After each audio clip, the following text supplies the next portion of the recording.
What's up, guys? It's been a long time since I did a top 50. We're gonna do a one that's near and dear to my heart, deep cuts. So anyway, top 50 horror deep cuts. Let's go.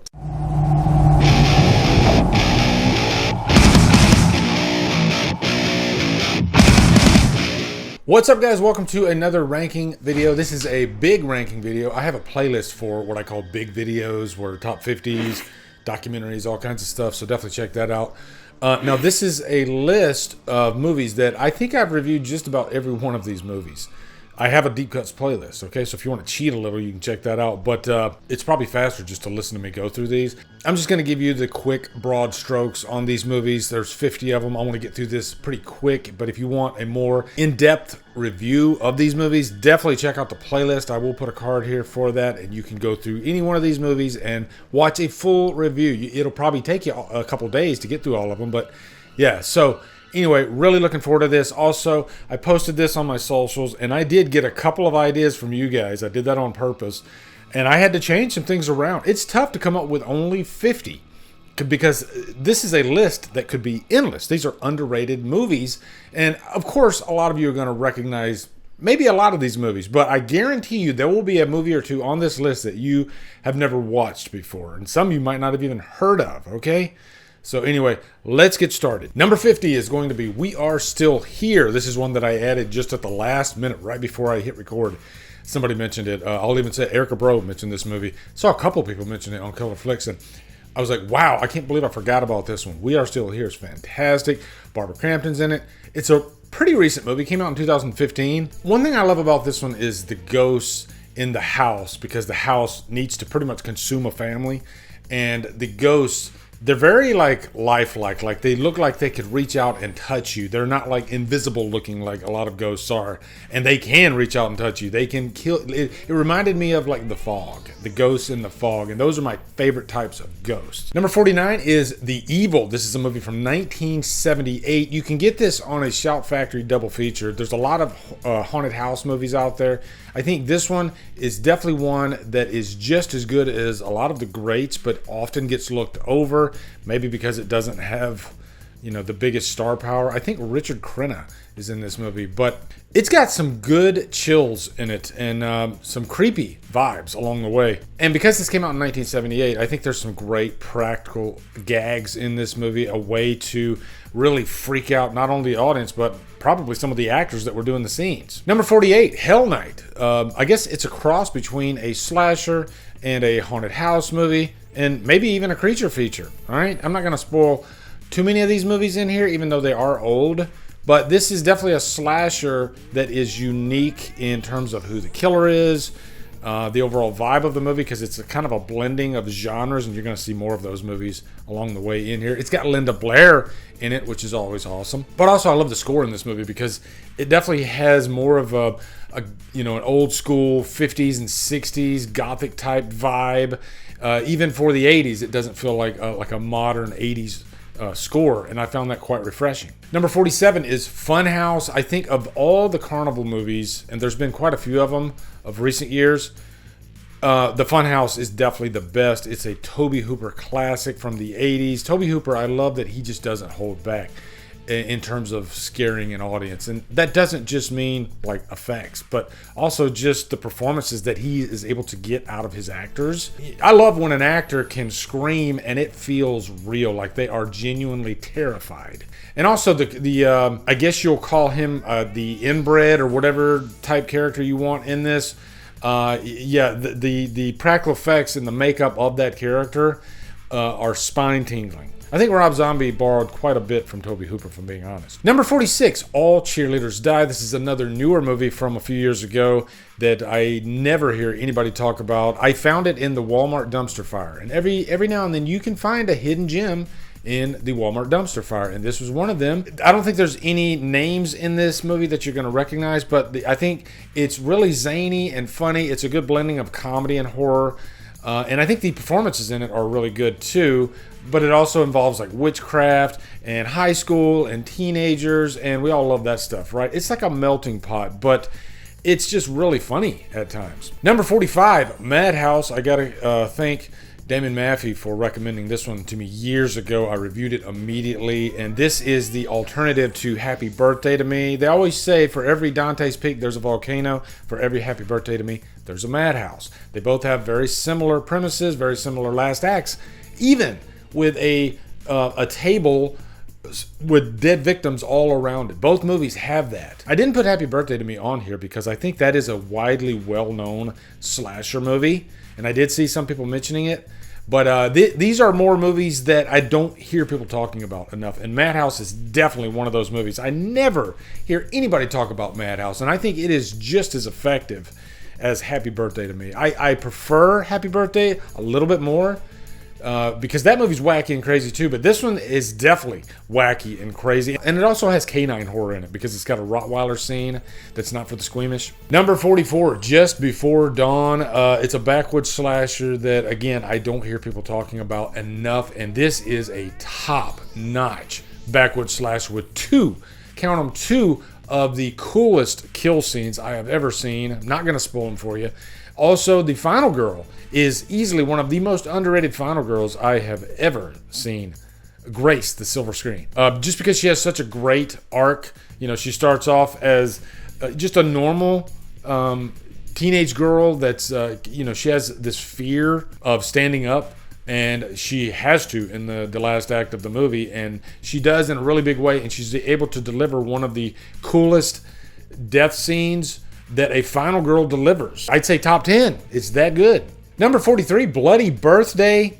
Now, you're going to see a few on here that I found from Dave Vanderhoff. The good man has sent me so many hidden gems, and I can't thank him enough. I literally, right before recording this, I just watched Night School. So there's an extra for you that's not on this list, but that's another really good one. But Bloody Birthday, another birthday slasher, has killer children in it, which is always fun.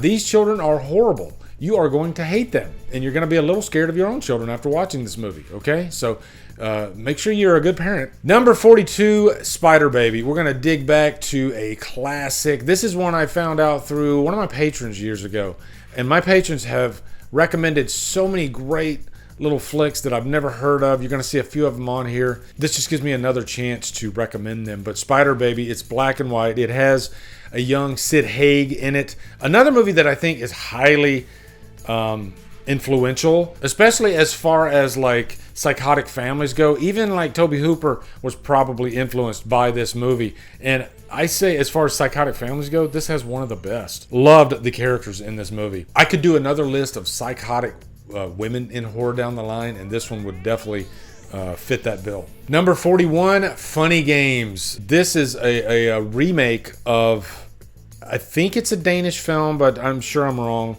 and I don't have time to look it up. But I'm sure some of you guys will let me know. But I haven't seen the original, but the remake is fantastic with Michael Pitt. Talk about characters that are just completely demented and the very definition of a sociopath. And this is one of those movies that has an ending that is just brutal, and you're going to be angry at these characters at the end of this movie. Kind of like the ending of Speak No Evil. You know, that's one thing I love about foreign films is oftentimes they don't go for the happy ending. And sometimes you get a remake that follows suit. Number 40, Strange Vice of Mrs. Ward. This is a Giallo entry directed by the great Sergio Martino, starring the great Edwige Finish.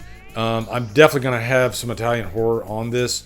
And this is definitely one of my favorites. I think every Italian horror director has their own stamp that they offer. And you might be in the mood for a certain thing. Like if you really want graphic violence, not for the squeamish, then you're going to go with Lucio Fulci. I think if you want to go for the more seductive angle, then Sergio is definitely your guy. And I love the music in this movie too. It's just a very hypnotic and sexy film. And I think it's probably my favorite Edwige Finish movie. Number 39 is Look Away. Now this video just constantly gets views. I reviewed this movie quite a while ago. I have this series called Why Is Nobody Talking About This Movie? That might have been the first that I did. But still to this day, I constantly get comments on that video, and it's the gift that keeps on giving. It constantly gets views, and it's usually the older stuff that consistently gets views. But this one, it's a newer movie. You know, it came out a few years ago, And it kind of got a second life for me because then it came on one of the streaming services recently, I think Netflix. But I found it on Amazon Prime under like the suggested videos. And luckily, this was a really cool movie about a character that sort of has a split personality in that iconic image from the movie where she's looking in the mirror and she sees like, I guess the alternate ego of herself. And that's all I'm going to say. I don't want to spoil anything about this movie, but I highly recommend it. Olivia Hussey's daughter, Isley. I'm trying to remember her name. I think her last name's Isley, though. India Isley, something like that. But she is the main star in this movie, and she's fantastic. Number 38 is X-Ray/Hospital Massacre.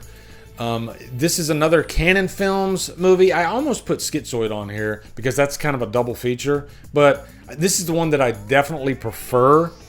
It has Barbie Benton, the former Playboy Playmate, in it, but it's also a Valentine's Day slasher. But the whole movie takes place in a hospital, which definitely has my heart. I always love hospital slashers, and it just has a really psychotic nature about it. It feels pretty like stripped down and bare bones, even down to the killer's costume. But I think it's a lesson that you can still be a really psychotic and memorable killer and not have the best getup. You know, he just has hospital scrubs. But I just love the nature of this movie, and every kill, they just amplify like the music and just the way it all plays out.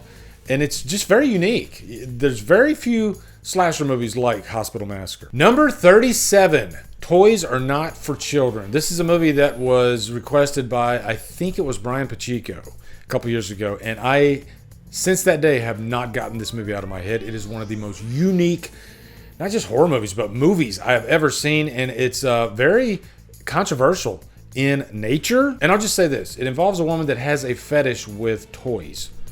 And I think that's all you need to know. Just a very, very unique movie from 1972. And it was just so refreshing. This would never be released today. Or maybe it would. I don't know. With A24, they definitely touch on some taboo subjects. So this one definitely does. Not for everybody. Number 36, Visiting Hours, another hospital slasher. I think this might be one of the best hospital slashers, at least underrated, that I have ever seen, with the great Michael Ironside as the killer. It's a white-knuckle thriller that never lets up. It's very serious in nature, and he's scary. By the way, one of the victims looks exactly like Maika Monroe, or I should say Maika Monroe looks exactly like one of the victims. Big thank you to Jason Nike for recommending this one to me. Number 35, Bad Dreams. If you want an alternative to Dream Warriors, then you're going to go with Bad Dreams because it's a very similar premise with a mental ward with these young patients. And the main character of the movie was Tara in Dream Warriors. But it has Richard Lynch, who is a real burn victim in the movie, as the killer. So yeah, there's another comparison to Nightmare because the killer is burned. This is just one that I think a couple things hurt it. It came out in the late 80s, which slasher movies weren't faring that well at the time. And it's just very similar to Nightmare. But don't let that steer you away from this movie, though. I think there's some quality horror in Bad Dreams. Number 34, The Wailing. This is a movie that kind of swept the horror community by storm. This is a South Korean film, but as far as the plot goes, it's extremely layered. It definitely requires multiple viewings to fully grasp everything that goes on, as is common with a lot of Asian films. But the horror in this movie never lets up. I just like movies like this that you can form your own theories behind. It definitely deals with evil, but I know from being stationed in Japan for a few years that their idea of religion is a little different than our Western religious norms. But as far as scares go too, this might be one of the scariest movies on this list if you're looking for that. Number 33 is Frontiers. This is a French film, and if you know French films, they do not hold back. They are extremely graphic and violent in nature, and this might be one of the most. It's insanity. You can compare this to movies like, say, Martyrs, and, you know, pick your poison, but the main protagonist in this movie, she is just put through the ringer. She has to go through hell in this movie, and it's filmed beautifully. Number 32, Starry Eyes. Oh my God. This is one of my favorite underrated movies that I've seen in the past decade. And it's a movie that needs to be discussed more because it is so good. It's another demonic type movie that involves the acting profession and a young actress, and she's going to an audition, a casting call, and then she gets sucked into this cultish world, and it gets extremely dark and crazy and graphic. And if you want like good body horror, this definitely has it. But Alex Esso, the lead actress in this movie, is really fantastic. And she's went on to do some bigger and greater things. Not better, because this movie is amazing.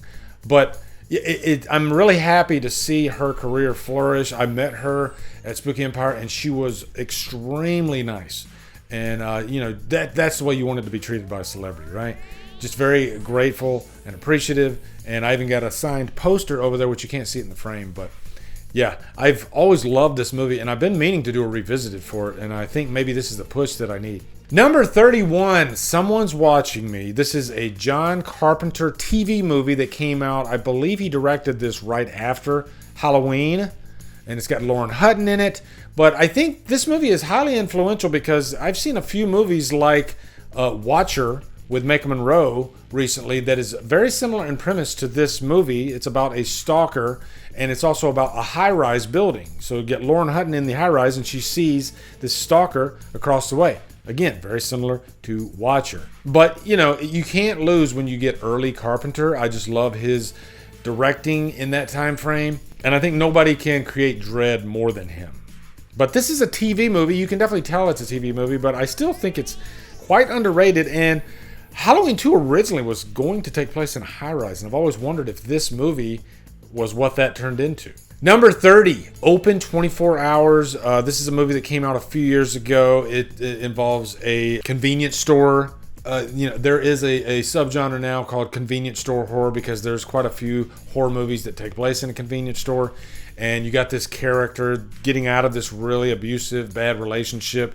And one thing I like about this movie, too, is that the abuser, throughout most of the movie, you don't know if he's really there or if he isn't. But it's one of those small-scale movies with very few actors. The whole movie takes place, or most of the movie takes place at the convenience store, and it has a really gripping final act. It'll surprise you for sure. Number 29, It Stains the Sands Red. This is like a desert movie with Brittany Allen. I think she's going to Las Vegas in this movie, and it is a zombie movie. And to me, it's more of a survival movie. It kind of reminded me of the movie Revenge, which I think came out around the same year, same time frame. But this one just passed me by, and I discovered it in a horror pack of all things. That's why I love horror pack, because I find a lot of hidden gems in there. I had heard of this movie, but like I said, I never really gave it a chance, and I didn't realize that Brittany Allen was the star of it, which I'm a big fan of hers, and she's great in this. Most of the movie takes place in the desert, but then once she gets to this, the final act, it's like a subdivision type terrain. That's when it really goes balls out, but it's definitely a white knuckle thriller. Number 28, Final Exam.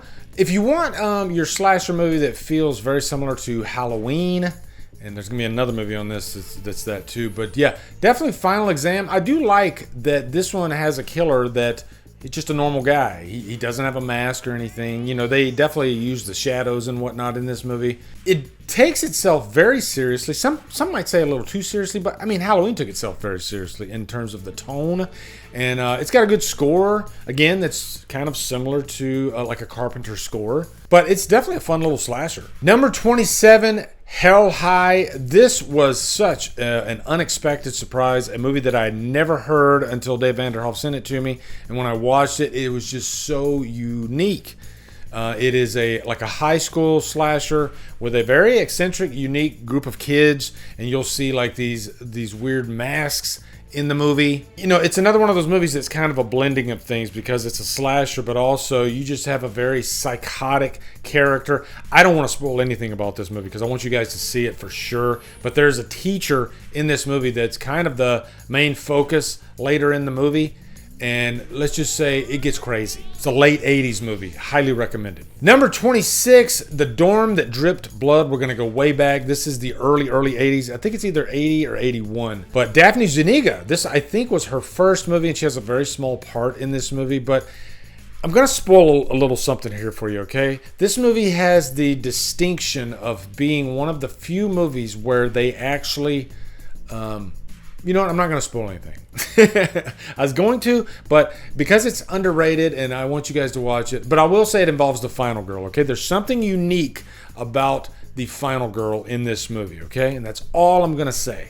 But it definitely has that gritty, low budget, early 80s feel to it.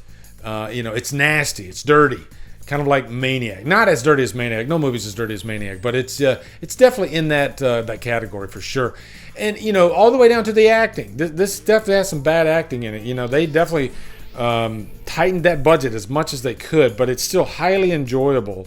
And if a movie came out today like this, it probably would just be passed right by, which this one was. But it definitely has that 80s charm, that early 80s charm. And I think early 80s is different than late 80s, okay? Number 25, The Final Terror. Andrew Davis directed this, who directed The Fugitive. He went on to do great things, but this was one of his earlier movies. It also has Joey Pants in it. We always love Joey Pants, another actor that went on to do great things. This is a backwoods slasher type movie. And Daryl Hannah, just a lot of big stars in this movie, but it's just one of those that doesn't get talked about that often. But it has some really good kills in there, really good characters. It's another one that gets really dark. There's a scene at the end of the movie that takes place on this big, massive log. If you want production value in a forest, this one definitely takes advantage of any kind of eccentricities that you might find in a forest, okay? The big log being one of them. And that's probably the most memorable scene in this movie. Number 24 is Dream Home. This is a Hong Kong Asian movie. And this is a very unique plot because it involves real estate horror. We see that from time to time, right? And you have this young woman. She wants to get this house or this apartment, and she doesn't get the apartment, and so she goes on a killing spree to make sure she gets the apartment. And it's just so fun, but man, it's graphic and really bloody. Like most Asian movies are, they just have their own flavor. And this one really stuck out, even though it's an Asian movie. Amongst all those movies, it just has a very unique plot. And that's one thing I do like about Asian filmmakers is they really think outside the box in terms of coming up with great story ideas. And this was just a really memorable story idea. I loved this movie. Number 23, The Slayer. This is a movie I found on Tubi, and I think a few of these movies you're definitely going to find on Tubi. I've discovered quite a few great movies on Tubi. Now, this is one of those that takes place on a beach, and there's definitely a supernatural element to it, even though it is considered a slasher movie. The final girl has a mysterious quality to her. This is one of those movies that it kind of gets under your skin. There's just something off-putting about it, and that's what I loved about it. It's just very unique. I use that word a lot in a deep cuts countdown. Of course, they're going to be unique. Don't want to repeat myself, but this just has a really fun story. You're always guessing throughout. I've went down a Tubi rabbit hole before, watching 2 and 3 movies before it's all said and done, just because there's so many fun ones on there. And this is definitely one I wanted to recommend to you guys. Number 22, Hollow Man. We're going to go a little bit more mainstream, and I am such a massive Paul Verhoeven fan. He is one of my all-time favorite directors. And I think a lot of his movies people do talk about a lot, like Starship Troopers, like Basic Instinct. But this is one that has some pretty big star power in it with Kevin Bacon and Elizabeth Shue and Josh Brolin, but nobody ever talks about it. And this is the Invisible Man, but with a Paul Verhoeven twist. And one thing I love about his movies is there's always excess in terms of like nudity, in terms of violence. And when you throw in an Invisible Man in there, then that just really adds to it. And I like that this movie takes a character that has, villainous tendencies, but he's not really a villain at the beginning of the movie. But him becoming invisible unlocks all that, and then he just becomes unpredictable throughout. And even crossing the line, this definitely offers that question. Like, if you could be invisible and you could get away with it, what would you do that you probably wouldn't normally do? So it's a good conversation piece too. But fantastic film. Number 21, Darling. I'm digging way back as far as my reviews on this one. I believe I reviewed it in 2015, my first year on YouTube, and it's one that's definitely stayed with me all the way through. As far as like a movie that's batshit crazy, this might be the most batshit crazy of this list. It's black and white. It involves this young woman who is, I guess, a house sitter, building sitter, whatever.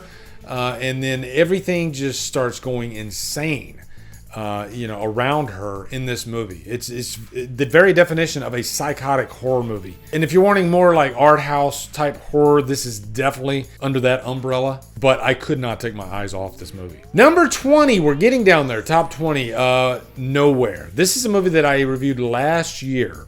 And I knew that it would just go under the radar. But it involves a young woman who is stuck in a shipping container. And that is pretty much the whole movie, and she happens to be pregnant. And so it's a survival type of movie, but if you don't cry in this movie, then you don't have a soul, just because of what she goes through. This is about the human condition. It's the very definition of a survival thriller.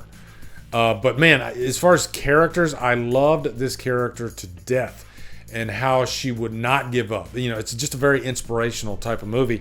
And I do see comments on my channel from time to time for this movie, so it doesn't seem to go away.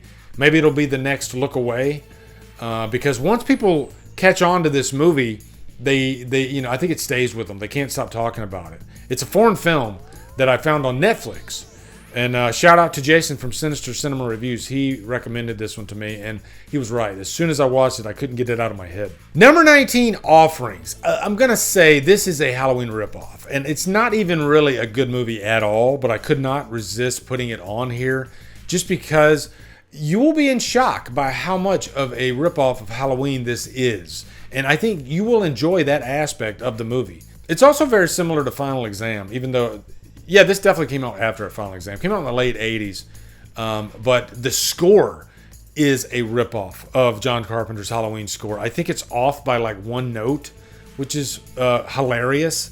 It's so funny when filmmakers, they make a movie that's a blatant ripoff and they somehow get away with it. It's crazy. It's crazy. And maybe that's because the movie just, I don't think it had a theatrical release and it didn't really do anything, and so maybe nobody even cared, because there could have been a lawsuit for this movie, for sure. But I found it hilarious, so I threw it on here. Number 18, Zombievers. David B. recommended this one to me a few months ago, and I had such a freaking blast with it. If you want a combination of just a zany horror comedy that's also a creature feature, I think the beavers, they get attacked by aliens or something like that, and they become like zombievers or whatever. So it's like zombie beavers, right? There's a scene in this movie that had me freaking rolling and involved a beaver biting some nuts. Okay, and that's all I'm gonna say, and not those type of nuts. The man type of nuts. Yeah. Number 17, The Baby. This is a movie that I guarantee you 99% of you guys have not heard of.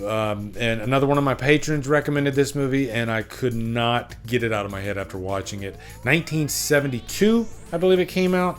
Involves this family of women. I even stated if this movie came out today, it would be considered woke. Big time, because it's this overpowering group of women and this young man that has the mind of a baby. He literally sits in a man-sized crib, and they treat him like a baby, and he hasn't developed at all, and he wears a diaper.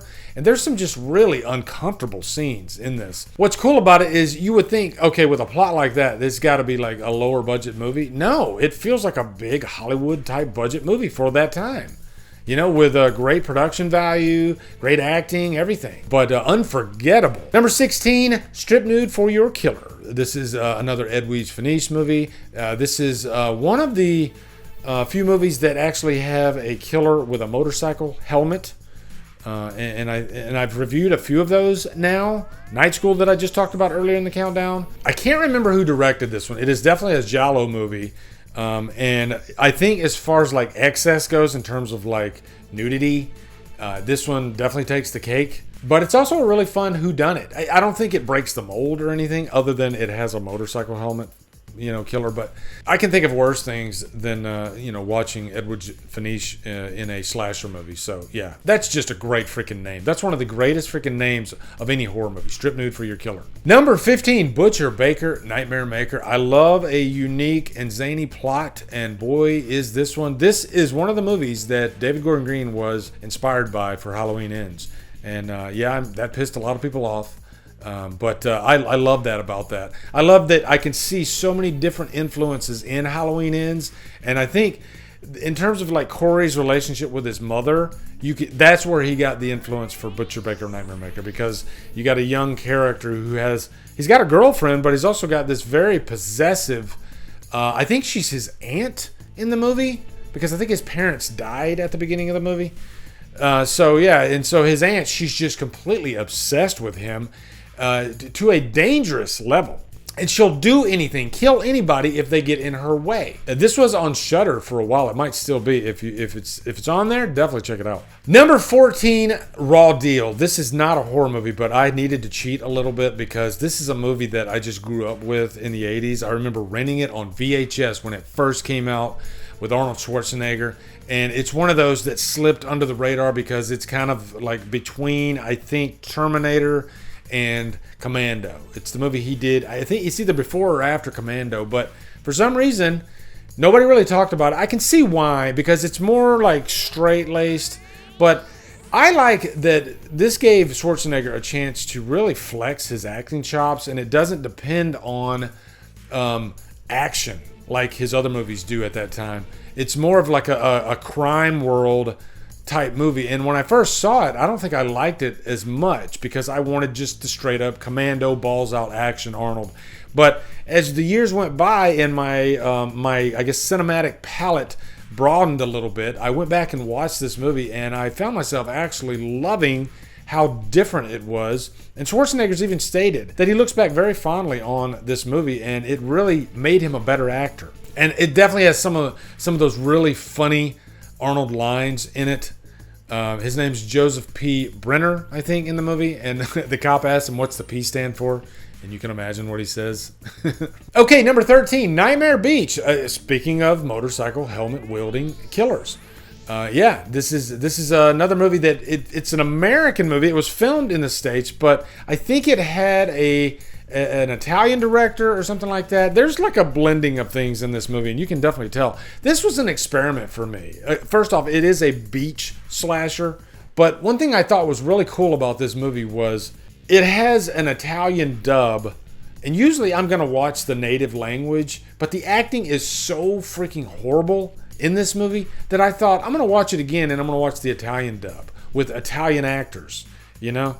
And it was so much better. It felt like an Italian horror movie just because it has those elements in it. But it went from I guess a 3 out of 5 movie to a freaking 4 out of 5 movie just because, I guess it's a lesson in how important acting is. And the Italian actors, they did a better job. And I'm just such a sucker for giallo films anyway. So if you can get it one step closer to being a giallo film, then why not? Number 12. Tourist Trap. This is easily one of the most underrated slashers of all time, and it happens to be PG, which is insane.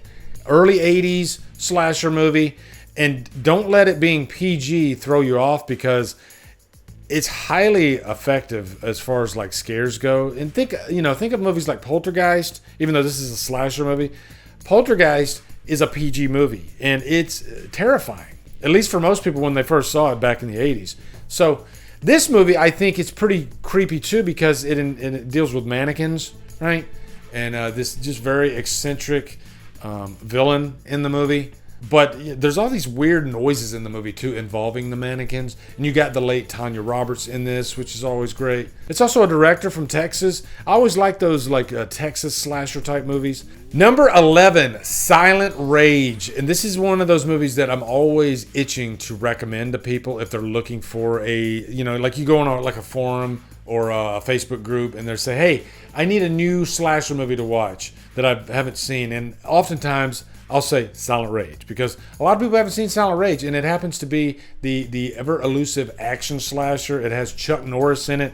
People call this the Chuck Norris versus Michael Myers movie because that's pretty much what the killer is like. He's just very, he's a mute killer, but he also has like supernatural powers because they pumped him with this like experimental drug or something like that because he dies at the beginning of the movie. But the last act is just a balls out fight with Chuck Norris. So this is definitely half action, half horror. It even has like a horror like John Carpenter type score to it and overall vibe. This is one of my favorite Chuck Norris movies for sure. All right, we are in the top 10. These are all freaking amazing, solid 5 out of 5 movies, I think, for the most part. So number 10, Blowout. Brian De Palma is one of my favorite directors, not just to watch, but also to cover. I love reviewing his movies. He was like the modern day Hitchcock, but with an edge, I think. He had enough of his own stamp to make him such an iconic director. He was like best friends with, George Lucas and Spielberg and Coppola and all that. They all kind of like worked together as far as like sharing ideas with each other.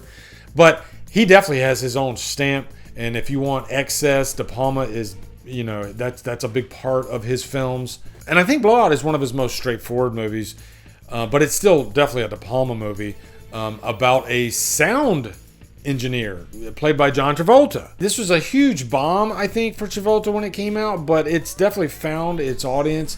I think partly through Criterion, because Criterion put out a beautiful Blu-ray, which I bought. It's so good that you know that this type of movie will eventually find its audience. And it's not just a good movie. It's a great movie. It's every bit as good as the classics. But for some reason, it just never really caught on when it came out. But you could even say that about The Thing. When the Thing came out, it was a huge bomb. So I think Blowout, as the years go by, people discovered. One of the problems I think with the movie is it's not really a straight up horror movie. It's more of a thriller. And I think De Palma does have some similar cadenced movies, especially in terms of the last act. But you can't deny I almost like the innocent charm that this movie has with Nancy Allen and John Travolta. Number 9, Alice, Sweet Alice. Another one I have to thank Damon Maffei for. Way back in, I think, 2016, I reviewed this movie. In 1976. And I'm surprised there's not like a remake of this movie because of how influential it is, and you hear directors talking about it all the time. I think this is a movie that like film students who are very serious might know about, especially in terms of horror. And it also seems like when you got great directors and you have a movie that's based around children, which this movie does, kind of like The Exorcist, it's almost hard to avoid controversy. And the Catholic religion, again, this is a movie based around Catholic religion, but it's more of a slasher movie. And that mask that the killer wears in this movie, it's like the movie didn't find its audience, but the mask did. Because like every time you see that mask, you recognize it, you've seen it somewhere, but oftentimes they don't know where the mask comes from. But this also definitely has that like grindhouse type vibe to it. And I love grindhouse movies. I'm not saying this is a straight up grindhouse movie, but you'll know what I mean when you watch it. Just even the film stock looks like it's dirty. And I think that just adds to the charm of the movie. Number 8, Savage Streets. This might be one of the biggest surprises as far as discovering a movie, not expecting much from it, even though I love Linda Blair, and being blown away by it. It's pretty much a revenge type of movie, and you have Linnea Quigley in here being a victim of the R word. Linda Blair is her friend, and she just takes revenge. That's pretty much the plot of the movie. But I think a movie is only as great as its villain, and the group of villains in this movie, they are freaking disgusting and just horrible. They're almost evil. And so when they get their comeuppance, you're literally clapping. You're so happy. I think movies like The Crow and even like The Wraith, did this come out before The Wraith? I'm not sure. Might owe a little bit of a debt to this movie. Actually, I take that back, because I Spit on Your Grave came out in 78. So there's been a lot of revenge movies, but I still love Savage Streets. You see, I'll correct myself if I have to. Number 7, Killer Party. This might be one of the biggest delights I have ever found in a slasher movie, because again, it's a blending of things, and it keeps you guessing along the way, because there's definitely a supernatural element of this movie, but then it crosses over to, I guess, the possession, the demonic type territory at a certain point. It somehow still manages to be so fun and almost lighthearted, even though it has, like a very dark nature to it. But I think if you ask me what movie shocks you the most that it didn't catch on, I'd probably say this movie, just because of how unique it is. And it came out in 86, the mid 80s. Maybe it was just, that era of the 80s, there were so many big movies that came out that maybe this one just got swallowed up. And it definitely has no-name actors in it, right? There's no big star in this movie. I think if you would have planted a big Hollywood star in this movie, it would have been massive. But unfortunately, that's not the case. But it has great freaking music, a great soundtrack, and, solid performances. Number 6, The Seduction. This is a movie I reviewed, I think, last month, actually, and I fell in love with it. Morgan Fairchild's in it. Comes out in the early 80s. I think this is an era of cinema, especially horror, that I love the most. And I think this movie just checked all those boxes that I love about early 80s movies. And it's a stalker movie. Love stalker movies to death. Andrew Stevens plays a really effective stalker, and not to type because he's a really good looking guy, but he's still believable. I think there are decent looking people that happen to be stalkers, and they just will not let up. And it kind of reminded me of the Dominique Dunn case from Poltergeist. But you're definitely going to be smitten with Morgan Fairchild in this movie. Just absolutely gorgeous. And I just like the style of this movie, right? High production value, beautifully shot, very creepy though, doesn't shy away from excess. Just everything that I love in a stalker movie. Number 5, 10 to Midnight. Holy crap. This is a movie that I always recommend to people, like Silent Rage. Is it maybe an action slasher thing? I don't know. But this is one of those, man, the killer really sticks out. No pun intended, because he is naked. Every time he kills somebody, he's naked, which is really wild. As far as like comparing this to bigger high profile movies, this one's very similar to me to like The Terminator. It definitely has, I don't think Brad Fiedel did the score, but the score feels like a Terminator type score. And I love that Charles Bronson, you could put him up against King Kong and he wouldn't be scared. He stays in character. He plays Charles Bronson in every movie, but he does it so freaking well. And, there's like an interrogation scene with him and the killer. Normally, it would be the killer would overpower, the protagonist. But he ain't having it. He's just a badass and he doesn't give a shit. But yeah, there's some grisly kills in this movie. It gets pretty bloody.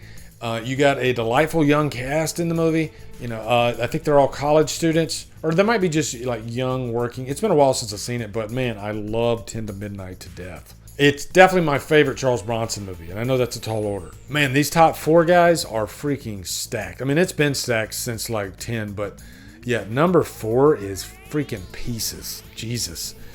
This movie, I almost did like a Giallo ranking, and I was going to throw pieces on here, even though it's not an Italian horror movie, but then I got this idea of doing, you know what, it's like the ultimate deep cut.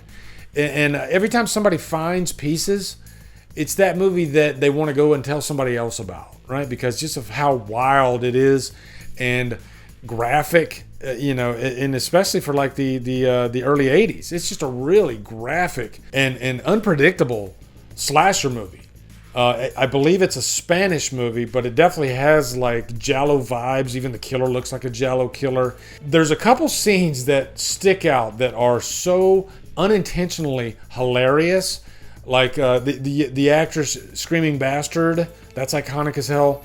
And then the ending of the movie, the 1-2 punch at the ending of the movie, will have you, you'll be squeamish, but also you'll be rolling, really just laughing your ass off. Hysterical. And I won't dare spoil it if you haven't seen it, but I mean, just iconic. Number 3, Looker. Another review that I constantly get comments on from people that remember the movie.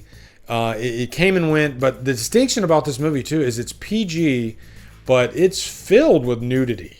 And even like the subject matter, it was directed by Michael Crichton, written and directed by Michael Crichton. And it's way ahead of its time too, because it involves like artificial intelligence and, CGI. And that's sort of the plot of the movie. I don't think the killer is that memorable, or I guess maybe that effective. This movie is very intoxicating, though, and it involves like plastic surgery. Everybody's talking about The Substance this year. The plot of this movie is very similar to what The Substance is about, body perfection and plastic surgery and all that stuff. And The Substance really takes it up quite a few notches with more of a Cronenberg type vibe. Whereas this is more, it definitely feels more like Carpenter. But man, I used to watch this movie on HBO constantly back in the day. Probably for obvious reasons too. But it's a very effective little thriller. Top two, number two, Torso. Sergio Martino. I think this is his masterpiece. The killer stands apart from other Giallo movies because he has just kind of a ski mask. As far as like excess goes, oh my God, this movie is filled with freaking nudity all over the place. But also some great, memorable, stylish kills. Some of the most beautifully shot scenes I think I've ever seen in a horror movie, especially the scene in the forest in the woods. The cinematography deserved all the money that day. Just looks gorgeous, but just a movie that's so freaking intoxicating. Love the reveal in this movie, the last act. And I think this is the most rewatchable Giallo movie I've ever seen. And number one, Body Double. Brian De Palma's Body Double. This is a movie that I discovered it when it first came on HBO back in the 80s. Melanie Griffith in here. Another movie about stalking, but also about filmmaking. Brian De Palma had a way of just choosing very unique plots, and this one involved the adult film industry, and he even wanted to hire an adult film actress to play Melanie Griffith's part. The studio didn't buy that, and he ended up getting Melanie Griffith, which he was really good friends with, so he said that was very awkward during the audition process, but she really sends it home. This is one of my favorite Melanie Griffith performances. The other one would be Something Wild, which is a movie that I should have put on here. One of my all-time favorite freaking movies that is so underrated. So there's an extra one for you right there. But yeah, Body Double is the gift that keeps on giving. It's still so unique to this day. Great freaking soundtrack. Everything about this movie is like perfection. And even the things that people probably don't really like about the movie, the ending, I love. Just because it's total De Palma. It's not the same old that we get in these types of movies, and he's De Palma. He's on another level. So I knew I had to put Body Double as number one. So that's it, guys. All 50 of them done. My battery light's blinking, so I got to close it off here. But thank you guys so much for staying with me on this. If you stayed to the end, let me know down in the comments if you have any other suggestions. Looking forward to hearing them. Also, be sure to come over to Killer Flicks, where we talk horror all day and every day. And on Fridays, we do Free for Fridays. Follow me, Drumdums, on my socials. Support me on Patreon. Buy me a coffee. Anyway, guys, thank you so much for watching. Have a good day. Drumdum out. Whew. Motherfucker, we did it.